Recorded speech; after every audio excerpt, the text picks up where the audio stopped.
Hello and I welcome you all on Keystone classes. तो आज हमारी जो है क्लास होगी आपकी third number sorry craftsman instructor draftsman civil की क्लास होगी। 15 तारीख को ये पेपर हुआ था। ठीक है, फेब में अपना ये जो क्लास नंबर है ये 20 क्लास नंबर है। इससे पहले 19 क्लास हम कर चुके हैं। पेपर ऑल ओवर में देखो तो एवरेज ही आया था, कुछ ज्यादा अच्छा पेपर मैथ का इसमें नहीं बना है। ठीक है, अगर आपको अच्छा देखना है तो आप 18 और 19 नंबर की क्लास देख सकते हो, और आज हम 20 नंबर की क्लास पे हैं। ठीक है, और आपकी इस क्लास की जो पीडीएफ है वो मैंने आपकी शेयर कर दी है आपके टेलीग्राम चैनल पे। ये आपके टेलीग्राम चैनल पे सेव हो चुकी है कीस्टोन क्लासेस। अगर किसी ने ज्वाइन नहीं करा है तो नीचे आपको लिंक मिल जाएगा, वहां से ज्वाइन कर लीजिएगा।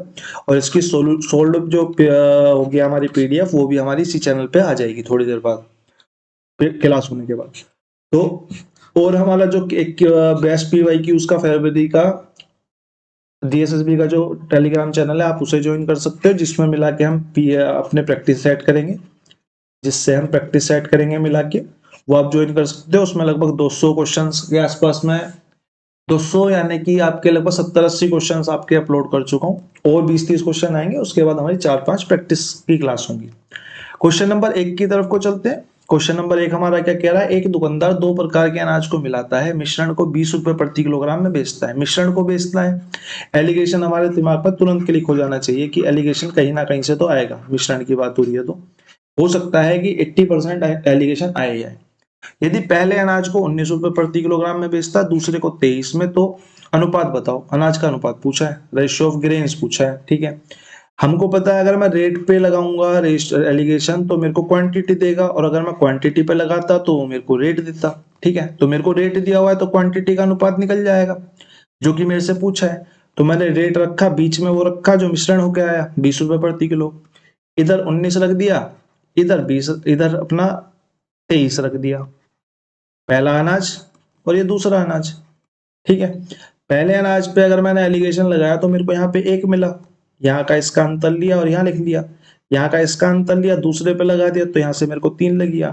तो क्वांटिटी का अनुपात मेरा कितना आ गया, क्वांटिटी का रेशो मेरा 3:1 आ गया, यानी कि ऑप्शन नंबर 1 मेरा यहाँ पे राइट आंसर हो जाएगा। एक लाइन का क्वेश्चन था। अगले क्वेश्चन की तरफ को चलते हैं। A man can row the boat 20 kilometre per hour in still water. एक आदमी स्थिर जल में 20 किलोमीटर प्रति घंटा की गति से चल सकता है। ठीक है, यदि नदी की धारा की गति यदि धारा की गति 4 किलोमीटर प्रति घंटा है तो दूरी तय करने और वापस आने दोनों कामों को करने में उसे 20 घंटे ज्यादा लगते हैं। इसकी इंग्लिश में थोड़ी सी गड़बड़ है, तो यहाँ पे एक second. If the speed of current is 4 kilometre per hour, he takes 20 hours to cover the distance and get back in. खाली इसे काट दो। ठीक है, इसे कट कर दो, गेट बैक इन, बस। ठीक है, तो उसे पूरी यात्रा तय करने में 20 घंटे लगते हैं। तो प्रारंभिक बिंदु से दूरी याद करो। अब मेरे को ये क्वेश्चन कैसे अप्रोच करना है, मेरे को अगर मेरा रेशो मिल जाए स्पीड का तो मेरा काम हो सकता है, उससे मेरा टाइम का रेशो आ जाएगा और मैं इसको कट कर लूंगा 2 टाइम में। तो मेरे को पता चला कि जो किसकी मैन की स्पीड है, यानी कि बोट की स्पीड है, आदमी या बोट की स्पीड है, वो 20 किलोमीटर पर आवर है। करंट की स्पीड मेरे को पता चल रही है कि 4 किलोमीटर पर आवर है। ठीक है, तो अगर मैं धारा के उल्टा जाता हूं तो मेरे को यहाँ पे क्या मिलेगा, धारा के उल्टा जाऊंगा तो मेरी स्पीड हो जाएगी 16 किलोमीटर पर आवर। भाई करंट माइनस हो जाएगा बोट की स्पीड से, और धारा के साथ जाता हूं तो मेरी स्पीड कितनी हो जाएगी, मेरी स्पीड प्लस हो जाएगी 4 किलोमीटर पर आवर, यानी कि 24 किलोमीटर पर आवर। यहां से अगर मैं देखूं स्पीड का जो रेशो आएगा वो मेरा आएगा 16 रेशो में 24। जब मैं इसको कट कर लूंगा तो मेरा रेशो आ जाएगा 8 दूनी 16 और 8 तिया 24। अगर मैं इसको रिवर्स कर दूं तो मेरा टाइम का रेशो आ जाएगा 3 और 2 का। 3 और 2 का आएगा, मेरे को यहाँ पे 5 दिख रहा है, लेकिन मेरे क्वेश्चन में तो मेरे को 20 घंटे बोला है। अगर 20 घंटे बोला है तो मेरे हिसाब से टाइम 5 है, इसके हिसाब से 20 घंटे है, तो एक की वैल्यू कितनी आ गई, 4 घंटे। 4 घंटे आ गई तो यहाँ पे 12 घंटे चला होगा। 12 घंटे चला होगा, यहाँ पे कितने घंटे चला होगा, यहाँ पे 8 घंटे चला होगा। अब आप किसी से भी किसी को ये मल्टीप्लाई कर लीजिए, आपका आंसर आ जाएगा। अगर मैं स्पीड की बात करूं, जो 20 वाली स्पीड थी, 16 वाली स्पीड थी, उससे 12 घंटे में डिस्टेंस ट्रेवल हो रहा है, और जो आपकी 3 यानी कि 24 वाली स्पीड से उससे 8 घंटे में ट्रेवल हो रहा है। यानी कि अगर मैं यहाँ से 16 × 12 करूंगा तो भी वही आंसर आएगा हमारा, और यहाँ से 24 इंटू ये वाला 8 की मल्टीप्लाई कर दूंगा तो भी वही आंसर आएगा। कितना आएगा? 6 दूनी वाला लास्ट में 2 आएगा, यानी कि 192 किलोमीटर हमारा यहाँ पे राइट आंसर आ जाएगा। ठीक है, दोनों से ही बराबर होगा। 192 किलोमीटर पर आवर हमारा आंसर आ गया। आई होप आप लोगों को समझ में आ गया होगा। क्वेश्चन नंबर 3 की तरफ को चलते हैं। वन कहां से आ गया? थोड़ी नंबरिंग में गड़बड़ हो गई, कोई दिक्कत नहीं है। ये 3 नंबर क्वेश्चन हमारा। Train A and train B can move are moving toward each other. ये 3 नंबर क्वेश्चन है, 1 नंबर नहीं है। ठीक है, are moving to each other if they initially 472 kilometre apart. मैंने सबसे पहले ये लिख लिया कि 472 किलोमीटर दूर है। ठीक है, क्योंकि क्वेश्चन मुझे पढ़ना पड़ेगा। हमने 2-3 तरह के क्वेश्चन इस तरह के देखे हैं कि 1 घंटा पहले चल देता है, 1 घंटा बाद चल देता है, लेकिन इस क्वेश्चन में मेरे को वो चीज नहीं दिखाई दे रही। मेरे को ये क्वेश्चन कह रहा है कि ट्रेन ए की स्पीड 63 है, बी की 55 है, और वो कब मिलेंगे? एक दूसरे को पार करेंगे या मिलेंगे? एक ही बात है। अगर एक ही बात है तो 472 किलोमीटर उनके बीच का डिस्टेंस है, और उनकी स्पीड क्या है? एक दूसरे की तरफ को चल रही है, एक दूसरे की तरफ को चल रही है, यानी कि स्पीड क्या हो जाएगी? प्लस हो जाएगी। स्पीड जो है इस वाले मामले में प्लस हो जाती है। मैं सीधा प्लस करके लिख देता हूँ, 63 प्लस में 55। ये कितना हो गया? ये हो गया हमारा 118। 118 से जब मैं इसको काटूंगा तो 18 चौक 72, यानी कि 4 पे पूरा चला जाएगा। 4 आवर्स हमारा यहाँ पे राइट आंसर आ जाएगा। ऑप्शन नंबर सी हमारा यहाँ पे करेक्ट आंसर हो गया। ठीक है, क्वेश्चन नंबर 4 की तरफ को चलते हैं। ये 2 नहीं है, ये 4 है। ये थोड़ा सा टाइपिंग एरर है। ठीक है, सिंपल सा क्वेश्चन है। आपको अंदर अंदर गुणा करनी है और बाहर बाहर गुणा करनी है, वो दोनों आपस में बराबर हो जाएंगे। तो ये आपका होमवर्क हो गया। जो भी कोई होमवर्क कर रहा है उसको मेरी तरफ से अप्रिशिएशन, मेहनत करिए, आप लोगों की नौकरी लगे। 11 रुपए का प्रसाद मेरी तरफ से बांट देना। ठीक है, क्वेश्चन नंबर 5 की तरफ को चलते हैं। 33 और 50 के बीच में कितनी अभाज्य संख्याएं होंगी? ये तो आपको खुद ही करना पड़ेगा। इसका ना तो कोई ट्रिक होता है। प्राइम नंबर्स कितने होंगे इसकी ना कोई ट्रिक है, ना तो आपको कोई फॉर्मूला मिलेगा। अभाज्य संख्या है तो आपको याद ही करनी पड़ेगी, या फिर आपको देखना पड़ेगा कि वो किसी से कट रही है या नहीं कट रही है। जैसे अगर मैं 33 और 55 के बीच की बात करूं तो 33 के बाद आती है हमारी 34, जो कि है भाज्य संख्या है। ये तो 2 से ही कट रही है, हमें दिख रही है। 34 के बाद 35 5 से कटेगा, 36 2 से कटेगा, 37 किसी से नहीं कटेगा। तो पहली अभाज्य संख्या कौन सी आ गई? 37। 38 कटेगा, 39 कटेगा, 40 कटेगा, 41 नहीं कटेगा, 42 कटेगा, 43 नहीं कटेगा, 44 कटेगा, 45 कटेगा, 46 कटेगा और 47 नहीं कटेगा। 48 भी कटेगा और 49 भी कटेगा। 49 भी कटेगा, एक सेकेंड रुक जाओ। 49 भी कटना चाहिए। इससे कटेगा 49, 7 7 49। ठीक है, तो हमारी कितनी अभाज्य संख्या आ गई? 4 आ गई। टोटल हमारी 4 अभाज्य संख्याएं जो 33 और 50 के बीच में होंगी। 30 के बाद पूछ लेता तो हमारा 31 और ऐड हो जाता। क्वेश्चन नंबर 6 की तरफ को चलते हैं। 18,000 रुपए की कीमत वाला एक मोबाइल फोन पर 20% की छूट है। शुद्ध मूल्य को इतने रुपए पे लाने के लिए, यानी कि इतने में खरीदने के लिए उसे कितनी अतिरिक्त छूट देनी पड़ेगी? क्या मैं इसे सीधा सीधा लिख दूं? देखो, इसके 2 तरीके हैं। दोनों पहले हम पहले से देख लेते हैं। भैया 18,000 रुपए की चीज थी, उस पर 20% की छूट दे दी, 20% माइनस कर दिया, और यहाँ पे कोई प्राइस बन गया। ठीक है, उसके ऊपर फिर यहाँ पे कुछ छूट दे दी, और फिर उसके बाद फाइनल प्राइस जो है वो यहाँ पे बन गया। तो मेरे को सबसे पहले तो यही निकालना पड़ेगा, क्योंकि यही निकाल सकता हूँ इसको निकालने के लिए। तो मैं देख लेता हूँ 18,000 पे 2% की छूट जो है कितनी होगी? 20% की छूट कितनी हो गई? 3600 हो गई। 3600 रुपए, 3600 रुपए की छूट मिल गई, यानी कि यहाँ पे प्राइस कितना हो गया? यहाँ पे प्राइस हो गया 18,000 में से मैंने 3600 घटा दिए, यानी कि 1440, 14,400 हो गया। अब 14,400 से मेरे को प्राइस लाना है यहाँ पे, यानी कि अगर मैं अंतर की बात करूं तो मैं कितने की छूट दूंगा? 93, 60, 0, 4 और 0 और 9 से 5, 5,040 रुपए की छूट दूंगा यहाँ पे। तो मैं डिस्काउंट परसेंट की अगर बात करूं तो मैं 5,040 रुपए की छूट दे रहा हूं। कितने पे दूंगा छूट? छूट इस वाले प्राइस पे मिलेगी, डिस्काउंट यहां से मिलेगा। तो मैं 14,400 मल्टीप्लाई 100 कर देता हूँ, 2 से 2 काट देता हूँ, 12 से इसको काट देता हूँ। 12 दूनी 36, 12 दूनी 24, 12 36, 12 चौक 48 और 12 दूनी 24 और 12 से दोबारा काट देता हूँ। तो 12 या 36 और 12 पंजे 60, यानी कि 35% मेरा यहाँ पे डिस्काउंट परसेंट आ गया। ठीक है, तो हमारा ऑप्शन नंबर 1 जो है राइट आंसर हो गया। सही बात है, कोई दिक्कत वाली बात नहीं है। या फिर आप इसको और कैसे कर सकते हो, और कैसे कर सकते हो, और कैसे कर सकते हो, जरा सोचते हैं। चलो एक बार इसे डायरेक्ट डाल के देख लेते हैं। भाई 18,000 रुपए की चीज थी, 20% का डिस्काउंट दे दिया, यानी कि 80/100, और कोई प्राइस हो गया मुझे नहीं पता, कुछ कुछ यहाँ पे मिल गया मेरे को, घटा के जो रखा है मैंने, और बटे 100। ठीक है, बराबर हो गया 93 60 के, 2 1 2 3। ठीक है, कोई दिक्कत नहीं है, एक जीरो बच गई, एक जीरो बच गई, एक जीरो से यहाँ से काट लेते हैं 80 से, 8 से इसको काट लेते हैं, 8 एकम 8, 8 चौक 32 और 8 पंजे 40, 145, और 9 से इसको काट लेते हैं, 9 कुछ गड़बड़ करिए, 8 एकम 8, 8 एकम 8, एक बच गया, और 8 एकम 8 सॉरी 115 आएगा। इसको हटा लेते हैं, 8 एकम 8, एक बच गया, 8 एकम 8 कितना बच गया, 5, 8 सत्ते 56, जीरो। फिर हम किससे काट लेते हैं, 9 से काट लेते हैं, 9 एकम 9, 9 तिया 27, और 2 से काट लेते हैं तो कितना आ गया हमारा 65, यानी कि x की वैल्यू जो आ गई, इस x की वैल्यू वो हमारी आ गई 65%। अगर x की वैल्यू 65% आ गई, और इसे हम माइनस करके लिखेंगे यहाँ पे, क्योंकि हमने 20 को 100 में से माइनस करा था, तो इसको भी 100 में से माइनस कर देते हैं तो छूट की परसेंट आ जाएगी, यानी कि डिस्काउंट परसेंट कितना हो गया हमारा 35%। ठीक है, दोनों तरीके मैंने आपको बता दे, जो आपको सुटेबल लगे आप उसे कर सकते हो, पर याद रखना ये जो x आएगा ये 100 में से माइनस होकर आता है, तो आपको यहाँ पे 100 से माइनस करके लिखना है, ना कि 65% अगर इस ऑप्शन में हो और आप 65 ही टिक करके आगे बढ़ जाओ। ठीक है, तो अगले क्वेश्चन पे चलते हैं, क्वेश्चन नंबर 7।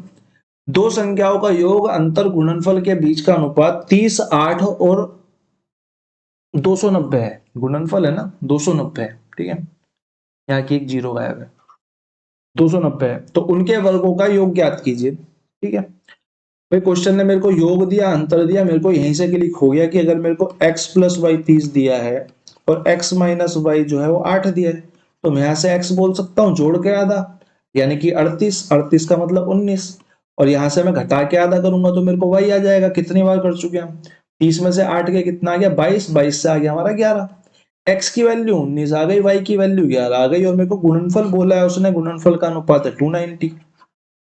गुणनफल का अनुपात जो है वो 290 है, यहाँ पे जीरो लिखना मिस हो गया। ठीक है, क्योंकि बन ही नहीं पाएगा 29, तो गुणनफल बन ही नहीं सकता 30 और 8 का किसी से भी। तो अगर मैं देखूं तो मेरे को 19 और 11 दिख रहे हैं x और y, गुणनफल दिख रहा है मेरे को 290। ठीक है, मैंने बोला ये तो कुछ कुछ देखा देखा सा मामला लग रहा है, या नहीं 290 भी नहीं है ये, नहीं नहीं नहीं सॉरी, ये 290 भी नहीं है, ये 209 है, ज्यादा ही टाइपिंग एरर हो गई। ये 290 भी नहीं आएगा, ये 209 आएगा। हाँ 209 आएगा, इसकी जगह आप लिख लो 209। ठीक है, मेरे को यहाँ पे दिख रहा है कि x की वैल्यू 19 आई, y की वैल्यू 11 आई, और मेरा x और मल्टीप्लाई y जो है अनुपात के हिसाब से इसने दे रखा है 209। मेरी तो इन दोनों की मल्टीप्लाई भी 209 आ रही है, यानी कि x की वैल्यू मेरी 19 ही है और y की वैल्यू मेरी 11 ही है। मेरा तो यहाँ पे सिद्ध हो गया मामला। अब उसने वर्गों का योग मेरे से पूछा है, वर्गों का योग यानी कि अगर मैं 19 के स्क्वायर की बात करूं तो कितना होता है 361, और मैं 11 के स्क्वायर की बात करूं तो 11 का स्क्वायर कितना होता है 121। इसके योग की बात कर रहा है, कितना आ गया हमारा 472, हमारा यहाँ पे राइट आंसर हो गया। थोड़ी सी टाइपिंग एरर थी क्वेश्चन में, उसके लिए मैं माफी चाहता हूँ, इंप्रूवमेंट करने की कोशिश तो कर रहे हैं, देखते हैं कब तक होती है। A cone of height 33 centimetre reshapes in the form of cylinder। एक कोन को हमने सिलेंडर की शेप में रीशेप करा। रीशेप का मतलब हमने वॉल्यूम को ऐसा का ऐसा उठा के रख दिया। अब सबसे पहले तो मैं काम करता हूं कि मैं वॉल्यूम लिख लेता हूं 1/3 पाई आर स्क्वायर एच। सिलेंडर की वॉल्यूम लिख लेता हूं पाई आर स्क्वायर एच। अब जो जो बोलता चला जाता वो करता चला जाता हूं। ऑफ द सेम रेडियस, यानी कि ये जो आर है और ये जो आर है ये बराबर है, और हाइट मेरे को दी है, यानी कि सिर्फ ये h जो है वो h चेंज है। इसको मैं h2 बोल देता हूँ, इसको h1 बोल देता हूँ। अगर मैं आर से आर को काट दूं कोई दिक्कत नहीं है, पाई से पाई को काट दूं तो भी कोई दिक्कत नहीं है। तो मेरे पास क्या बचेगा, 1/2 H1 की वैल्यू मेरे को 33 दी है और H2 ये हो गया, 3 से इसको काटूंगा तो 11, यानी कि H2 यानी कि सिलेंडर की जो हाइट है वो कितनी आ गई हमारी, 11 सेंटीमीटर आ गई। ऑप्शन नंबर 2 हमारा यहाँ पे राइट आंसर हो गया। ठीक है, आई होप आप लोगों को समझ में आ गया होगा। 9th क्वेश्चन पे चलते हैं। 9th क्वेश्चन वह सबसे बड़ी संख्या जो वास्तव में 159, 265, 371 और 583 को विभाजित कर सके, हो सके नहीं, विभाजित करती है। ठीक है, तो यहाँ पे एचसीएफ की बात कर रहा है, सिंपल सा क्वेश्चन है, आपको एचसीएफ निकालना है तो आप इसको होमवर्क में रख लो। ठीक है, क्वेश्चन नंबर 10 की तरफ को चलते हैं। 10 कैलकुलेटिव क्वेश्चन है। ठीक है, क्योंकि इसने अपने आप में लगभग की बात कर दी तो ये कैलकुलेटिव तो जाएगा ही। तो मेरे को यहाँ पे ऑप्शन भी काफी क्लोज दिख रहा है, 33, 34, 38, 39, तो मेरे को सोल्व भी करना पड़ेगा। क्वेश्चन पढ़ लेते हैं। क्वेश्चन हमने कई बार करा हुआ है पर ये थोड़ा सा उसका हल्का सा अपग्रेड वर्जन है। जैसे कि एक संख्या में 28% की वृद्धि होती है, पुनः 28% की वृद्धि होती है। मूल संख्या पे वापस लाने के लिए हमसे सीधा पूछ लेता था कि कितनी वृद्धि या घटा हुई, लेकिन अब इसने क्या पूछ लिया कि मूल संख्या पे वापस लाने के लिए पड़ी हुई संख्या को लगभग कितने प्रतिशत कम करना होगा। ठीक है, अब हम इस वाले क्वेश्चन को कैसे करते थे डील, ए प्लस बी प्लस माइनस जो कुछ भी आए, ए मल्टीप्लाई बी बाई 100। अब इसमें तो वृद्धि हुई है तो सब प्लस आएंगे, तो 28 दूनी तो ये 56 हो गया, और प्लस माइनस 28 का स्क्वायर कितना होता है मेरे को भी नहीं पता, मल्टीप्लाई कर लेते हैं। 28 8 64, 4 86, 8 दूनी 16, 8 दूनी 16 दूनी 32, 32 और 6 38, 3 2 दूनी 4 और 3 7, 784। सच्ची में 784 होता है, मेरे को तो नहीं लग रहा। 3 3 9, 8 8 64 का 4 86, 16 दूनी 32 और 6 38, 3 ठीक है 784। 56 प्लस में क्योंकि 2 जीरो है तो 7 के आगे पॉइंट लग जाएगा, यानी कि 7.84। कितना हो गया ये, 6 दूनी 12 यानी कि 63.84% हो गया। यानी कितने की वृद्धि हो गई, 63.84% की वृद्धि हो गई। तो क्या मैं इसे लगभग लगभग 64 कह सकता हूं? अगर मैं इसे बढ़ा लूं, मैं इसको 64 कह दूं, अप्रोक्स में 64, तो लेकिन ये जो सॉल्यूशन है ये काम करेगा नहीं, क्योंकि इसके जो ऑप्शन है ना वो बहुत पास पास में है, बहुत पास पास में। तो मैं सीधा सीधा बोलता हूँ कि 100 की चीज जो है 163.84 की हो गई। अब मेरे को कितने की कमी करनी पड़ेगी, मेरे को 63.84 की ही कमी करनी पड़ेगी यार, बहुत ज्यादा कैलकुलेटिव हो जाएगा। ठीक है, और इसको कितने पे कमी करनी पड़ेगी, अब इस पे कमी करनी पड़ेगी, क्योंकि अब तो एक्चुअल प्राइस तो भी है, तो 163.84 जो है इस पे करनी पड़ेगी, मल्टीप्लाई बाई 100। 2 जीरो से 2 जीरो काट लेते हैं, और 6 दूनी 12, 36 18, बहुत ज्यादा कैलकुलेटिव जाएगा ये तो। क्या काट लेता हूँ, हाँ ये काट लेता हूँ, चलो कोई बात नहीं। यहाँ से आप कैलकुलेशन करोगे तो यहाँ से आपका आंसर निकल के आ जाएगा। मैं आपको एक और तरीका बता देता हूँ। ठीक है, जैसा कि हमने चक्रवृद्धि ब्याज में पढ़ा है कि हम सामने सामने लिख के चीजों को सोल्व कर लेते हैं, तो वैसे करके देखते हैं एक बार, है ना। आपको ये तरीका भी आना चाहिए, क्योंकि कभी कभी क्वेश्चन ना कैलकुलेटिव हो जाता है इस तरीके, इस मेथड से तो बहुत ज्यादा कैलकुलेटिव हो गया है, तो हमें दूसरे मेथड भी पता होने चाहिए। मैं आपको कराना चाहता था, लेकिन मैंने सोचा कि पहले कोई ऑब्जेक्शन उठाएगी उस वाले मेथड से क्यों नहीं करा, तो मैं अब बता दूं इस वाले मेथड से मैं इसलिए नहीं कराना चाहता था क्योंकि यहाँ पे चीजें कॉम्प्लिकेटेड हो जाती। ठीक है, तो मैं दूसरे मेथड से कराता हूँ, सेकंड मेथड। बाकी आप इससे भी निकालोगे तो आपका आंसर आएगा सेम। 28% की वृद्धि हुई, मेरे को पता चला कि 100 की चीज जो है वो 128 हो गई, फिर से 28% की वृद्धि हुई, मैंने बोला फिर 100 की चीज 128 हो गई। अब मैंने बोला सामने सामने की चीजों को काट सकते हैं, तो काट लेते हैं।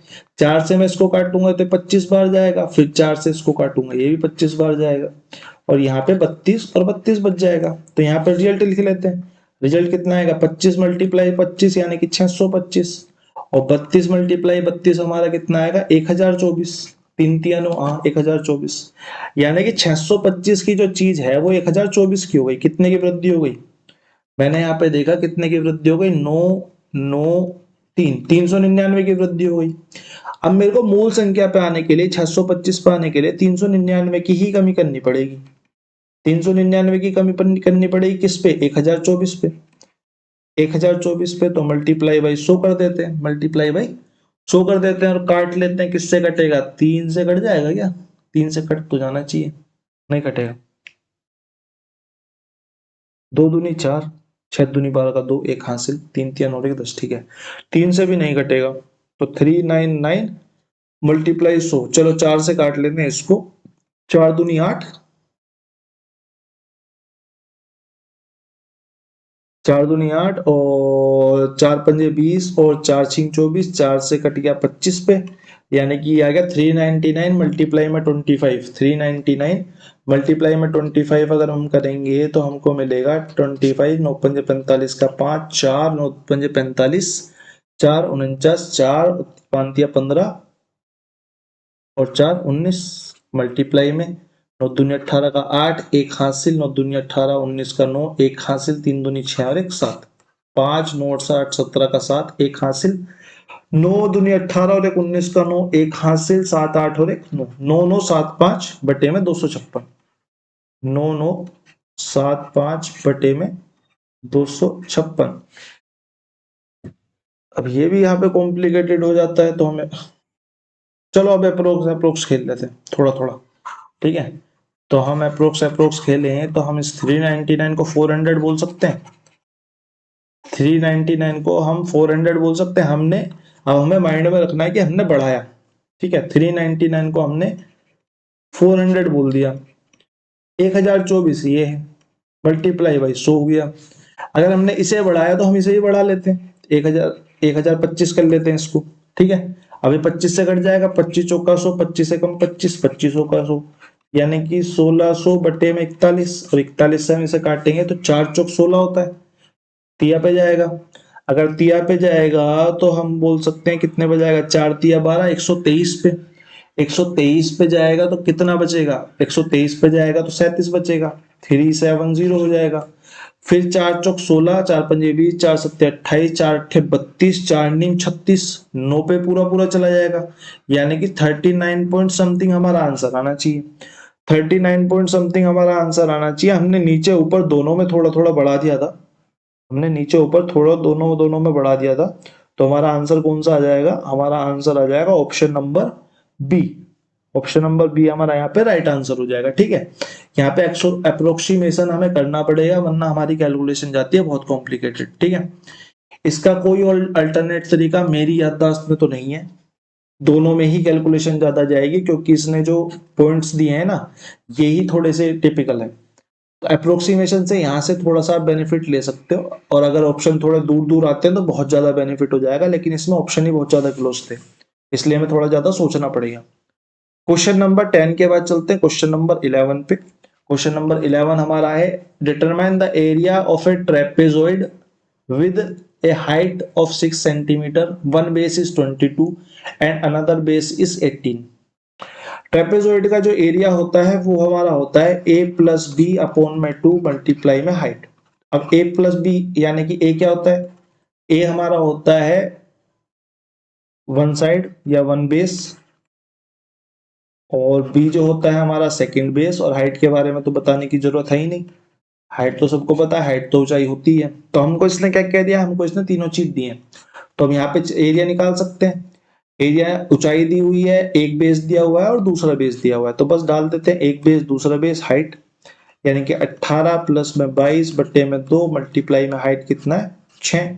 यहां से मैं इसको काटूंगा तो 2 नीम 18 और 2 से 11, 11 और 9 20 मल्टीप्लाई में 6, यानी कि 120 सेंटीमीटर स्क्वायर हमारा, क्योंकि एरिया है तो स्क्वायर आएगा, वॉल्यूम होता तो क्यूब आता, तो 120 सेंटीमीटर स्क्वायर हमारा यहाँ पे राइट आंसर हो जाएगा, ठीक है। क्वेश्चन नंबर 11 के बाद चलते हैं क्वेश्चन नंबर 12 की तरफ को। क्वेश्चन नंबर 12, क्वेश्चन नंबर 12 हमारा क्या कह रहा है, क्वेश्चन नंबर 12 हमारा क्या कह रहा है, एक्स और वाई एक टंकी को क्रम से 45 घंटे और 20 घंटे में भर सकते हैं, जबकि जेड इसे 30 घंटे में खाली कर सकता है। यदि तीनों को एक ही समय पर खोल दिया जाए, यदि तीनों को एक ही समय पर खोल दिया जाए तो टंकी को भरने में कितना समय लगेगा। आप लोगों को मैं 1 मिनट का टाइम देता हूं, आप लोग इस क्वेश्चन को करिए। इतना मैं जरा पानी पी लेता हूँ।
जीता होंगी। आई होप आप लोगों ने क्वेश्चन सोल्व कर लिया होगा। तो अब हम कराएं, चलो करा देते हैं। छोटा सा क्वेश्चन है, ज्यादा बड़ा है ही नहीं। एक्स और वाई एक टंकी को क्रमशः 45 घंटे और 20 घंटे भर सकते हैं, ठीक है।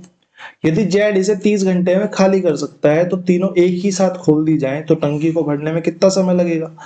तो बहुत सिंपल सा क्वेश्चन है, इसलिए मैं इसे होमवर्क में रख देता हूं। अगर आपने अभी तक कर लिया है तो नीचे कमेंट सेक्शन में मेंशन कर दीजिए, नहीं करा है तो आप इसको करके बता देना, ठीक है।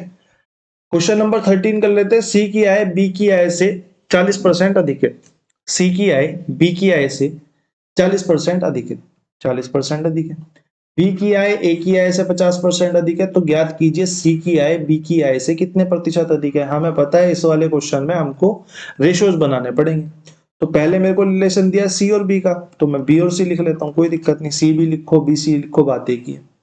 सी की आय बी से 40% अधिक है, तो मैं सी बी को अगर 100 बोलूं तो ये 140 है। अगर मैं रेशियो की बात करूं तो इनका रेशियो 5:7 आएगा। फिर क्वेश्चन आता है, आगे बोलता हूं बी की आय ए की आय से 50% अधिक है। बी की आय ए की आय से 50% अधिक है, ए और बी लिख लेते हैं।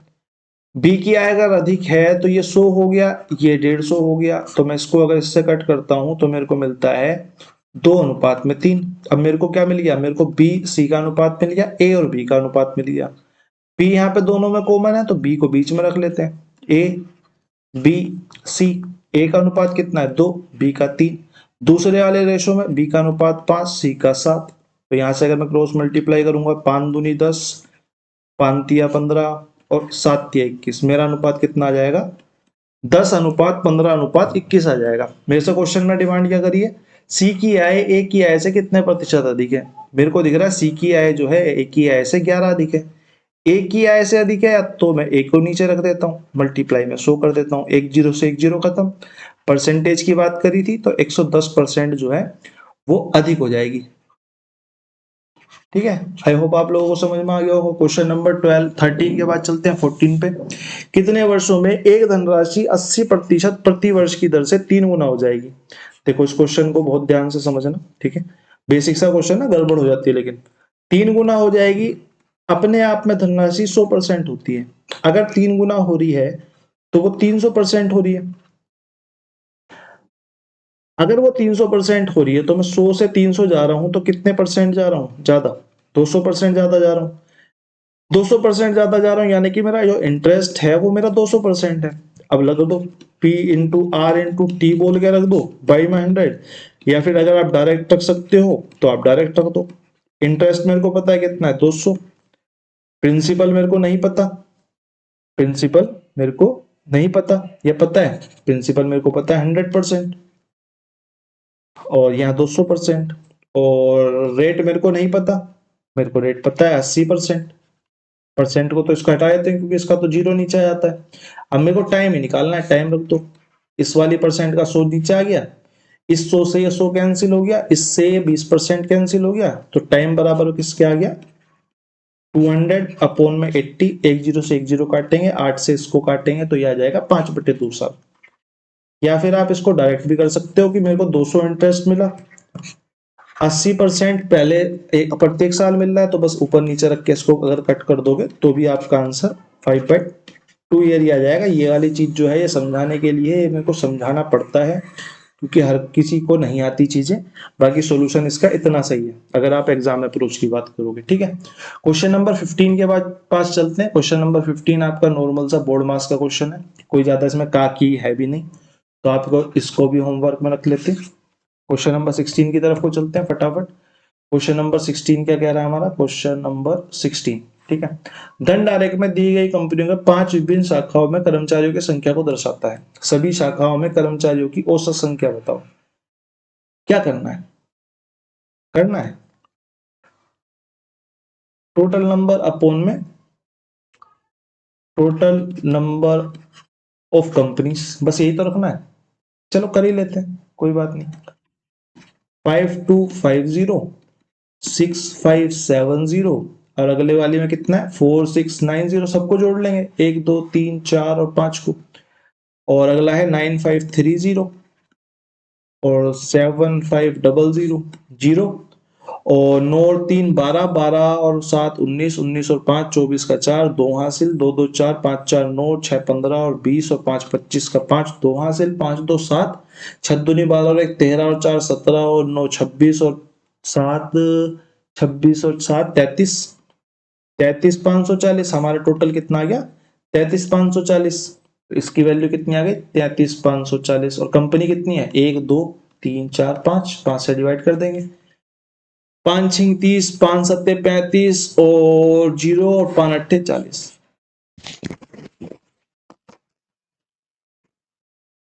6708 हमारा यहाँ पे राइट आंसर हो जाएगा। ठीक है, 6708 हमारा यहाँ पे राइट आंसर जाएगा, ऑप्शन नंबर सी।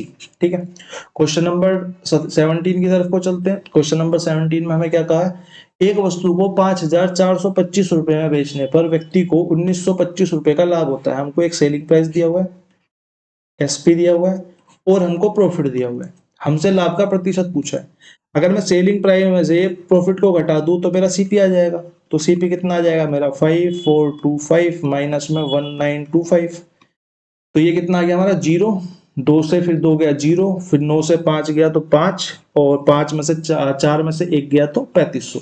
सीपी हमारा 3500 आ गया, प्रॉफिट हमारा 1925 था, तो लाभ का प्रतिशत निकालना बहुत ईजी हो गया।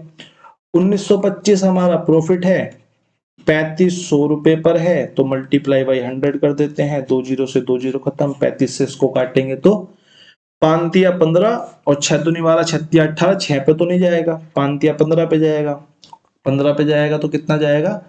55 25 और 5 तिया 15 175, 175 से 17 बच जाएगा तो फिर 175, यानी कि 55% हमारा यहाँ पे राइट आंसर हो जाएगा। क्वेश्चन नंबर 17 खत्म। क्वेश्चन नंबर 18 पे चलते हैं। तालिका 5 वर्षों में रिजॉर्ट में आयोजित विवाहों की घटना की संख्या और जन्मदिन की घटनाओं की संख्या दिखाती है। 5 वर्षों में आयोजित कार्यक्रमों की कुल संख्या, वही वाला पिछले पाई चार्ट वाला क्वेश्चन है, सीधा प्लस करके, वहां पे औसत भी नहीं करवा रहा था, यहाँ तो सीधा प्लस ही करवा रहा है। तो यहाँ पे सब बस इनको प्लस करना है, इनको प्लस करना है और इन दोनों को आपस में जोड़ देना है, तो ये हमारा इसमें आंसर आ जाएगा। क्वेश्चन नंबर 18 कराने की कोई खास जरूरत मुझे लग नहीं रही। क्वेश्चन नंबर 19 की तरफ को चलते हैं। क्वेश्चन नंबर 19 क्या कह रहा है?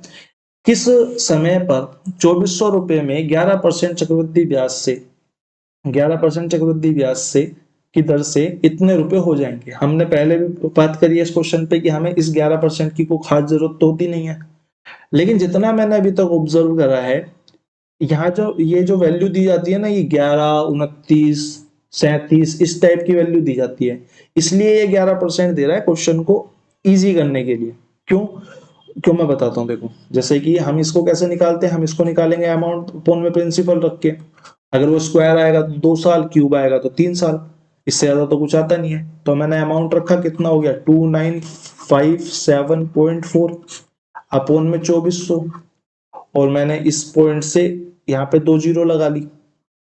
मैंने इसको 6 से काट लिया, 6 चौक 24, कितना बच गया? 5 बच गया। 6 सत्ते 42, 6 अट्ठे 48, 6 निम 54, 1 बच गया। 6 दूनी 12, 5 बच गया। 6 सत्ते 42, 6 अट्ठे 48 और 6 चौक 24 और 6 चौक 24, 2 जीरो और 2 जीरो। फिर मैंने 4 से काट लिया, मेरे को 4 से कटता दिख रहा है। 4 एकम 4, 4 दूनी 8, 1 बच गया, 4 तिया 12, 4 दूनी 8, 4 एकम 4 बटे में तो 2 सॉरी 1। ठीक है, अब मेरे को यहाँ पे ये दिखाई दिया कि ये 1 1 1 का स्क्वायर है और ये 1 0 0 का स्क्वायर है।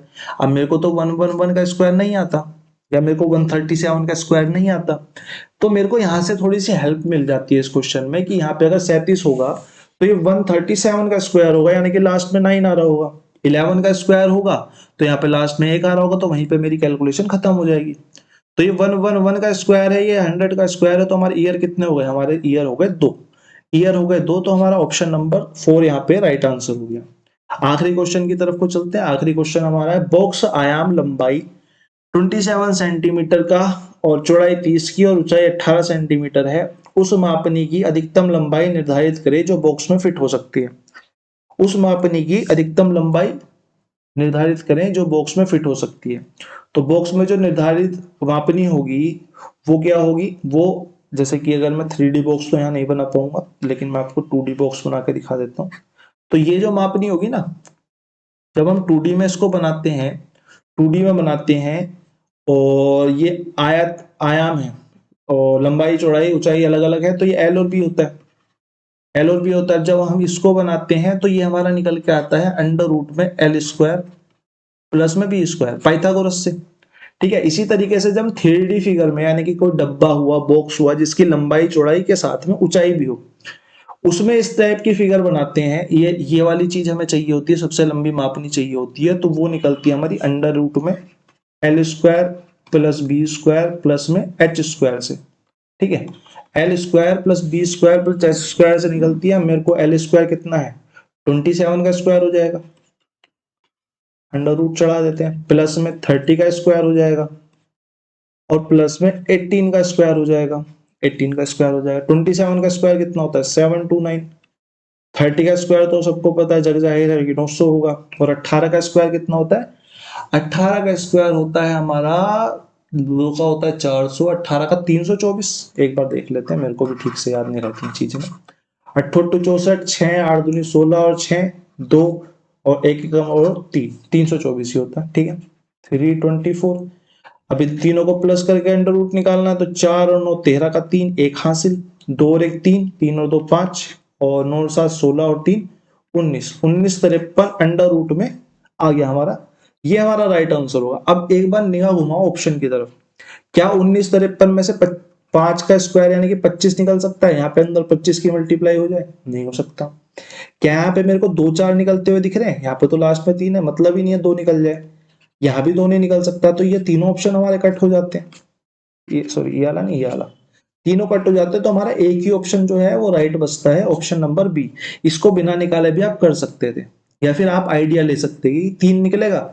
अगर मेरे को यहाँ पे 3 दिख रहा है कि इसी की संभावना निकलने की, तो मैं यहाँ पे एक बार क्लोज चेक कर लेता हूँ। अगर 3 बाहर निकाल रहा है तो 9 से कटेगा अंदर वाला, 9 से कटेगा तो मैं इसको 3 बाहर लिख के 9 से काट के देख लेता हूँ। 9 दूनी 18, 1 बच गया, 9 एकम 9, 7 बच गया और 6 बच गया, 9 सत्ते 63।